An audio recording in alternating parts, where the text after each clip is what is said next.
Hi everyone. So today I'm in the greenhouse and I'm making a video on why you should join your local orchid society. There are a lot of people that I have seen on like the Facebook group chats and stuff, not group chats, but like groups. They're in my city and I've never seen them at an orchid society meeting, and that is an issue because I'm going to give you a lot of reasons today why you should join your local orchid society. Um, yeah. So to start off, my Orchid Society is NCPOS, North Carolina Piedmont Orchid Society. And our show was canceled due to coronavirus, as everything is being canceled now because of coronavirus. And that's no fun, but being in my Orchid Society is. And, it's something that I look forward to every month. It's, really fun.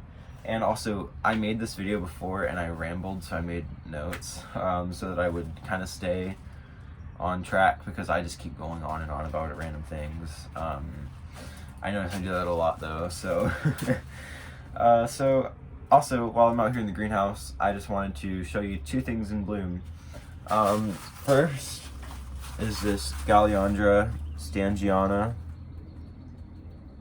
Secondly is my Encyclia cordidera, and I wish, there we go. Now, this Encyclia cordidera is not the pretty version. Now, I was told that I'd be getting an Encyclia cordidera rosier, which looks very different from that, but I'm not really mad about it because it's still a beautiful and vigorous plant, so, and it also smells like roses, so I can't really be mad. But back to the Orchid Society stuff, I want to tell you guys all of this stuff on this little list. So you get a lot of plants there, whether you buy it or they're free. And I brought all of my plants that I got from there outside. Now I also have some plants that aren't from there outside, out here. But pretty much all of these are from the society, and I'll show you some of them here. All of these across here, except for this Encyclia cordidera and this Masturbalia right here, I got at the Orchid Society meeting. And I also got this one for free, this big Nobly. I also got this Maxillaria tenuifolia there, and these three plants right here, Maxillaria, and Neophonetia falcata. Also, something I forgot is this little Cymbidium right here. I'm probably forgetting a couple other little plants. Oh, and this one. This one was free. It's a little bulbophyllum. You get a lot of plants, some of them free, as I've mentioned before, just because they want to support you, especially since I'm younger. Sometimes they just give me free plants, but it's also just like, if they're getting rid of something and they just want it gone, that too. And so it's like that with like any age, I guess. They just give away plants sometimes. Yeah, so you get a lot of plants. If you want plants, you get plants, whether you want to pay for them or if someone's just giving one away, you can take them, try it out. If you don't think you're doing good with it, you can always just bring it back. That's something that I don't have on my list, but I do want to talk about. I've had many plants that I just didn't do good with, and I have taken to the Orchid Society. I haven't sold any of them, but that's something you can do. If you don't want a plant, give it away, because I mean it's best. There's a bee right there next to the camera. There is a good chance that someone's gonna get it and take it and take good care of it, and it's gonna be a good, beautiful plant a couple years down the line. But if it was just with you, you'd probably end up killing it. And I think that's good. You can always take a little plant and give it away or sell it to someone, and it gets a better life. The bee is right there still. Also, a big thing. These people grow in your region. Now, not all rules apply when you go and search up on Google things about your plants, because people on Google are most likely not in your city or in your state or wherever. They're probably far away actually, and it's very different of how people grow their plants because we all grow in different climates and such. Unless you're an indoor grower and this is coming from an indoor grower, then it's probably valid. But if you're an outdoor grower like I am, well, I'm outdoor during the summer, but in winter they're all under lights in my room. Yeah, but if you're growing outdoors, you need advice from people in your region. I think that's really important because, you know, like I said, everything's changing if it's from someone else, not in your region. They can help you out in growing where you live. I think that's really important. Just help overall. That's a big one. Just for example, this one, the other day, little cymbidium. I'm not good with cymbidiums, but I asked someone at my society, hey, you know anything about cymbidiums? She said, yeah, I have a whole bunch. And we talked about cymbidiums for about 10 minutes. And I now say, because my mind, fun fact about me, if you tell me something, it sticks in my head. Random fact, but just about anything will stick in my head. It's not photographic, it's more auditory or something. I don't know. Basically, I remember most things, especially if it's something I care about.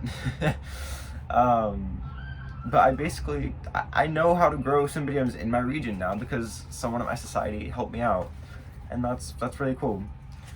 Just help. You know, they help you out with a lot of stuff, and they help you out getting your collection started. They help you out how to grow your collection. They help you to keep all your plants healthy, how to get rid of bugs, how to, you know, anything. They really help you out. They sometimes like taught us how to unflask a flask if we ever wanted to buy a flask, how to care for the little seedlings, and how to repot plants, stuff like everything. And also something else I think very good, Orchid bark. I didn't see why it was so expensive before. Someone brought it to my society. I bought it because I had an extra $8, and he was selling them in like quart bags. And geez, that stuff is good. And I understand now, and they're my #1 supplier now for Orchid bark. And Orchid bark is really good. I'm not like, yeah, anyway, it's really good. I see now why people love it so much. My plants that I put it in, they really love it. Big thing, and it's quite sad, honestly, but also good for us young people, right? They support the youth because, well, at least at my society, they support the youth people that are growing all these orchids, because there are really very few young people that grow orchids, and it's really all older people in my society, if that's correct to say. But there are a few young people. There is maybe 2 guys in their 40s and 1 lady in her 40s, and then there's me, and everyone else is probably over 50.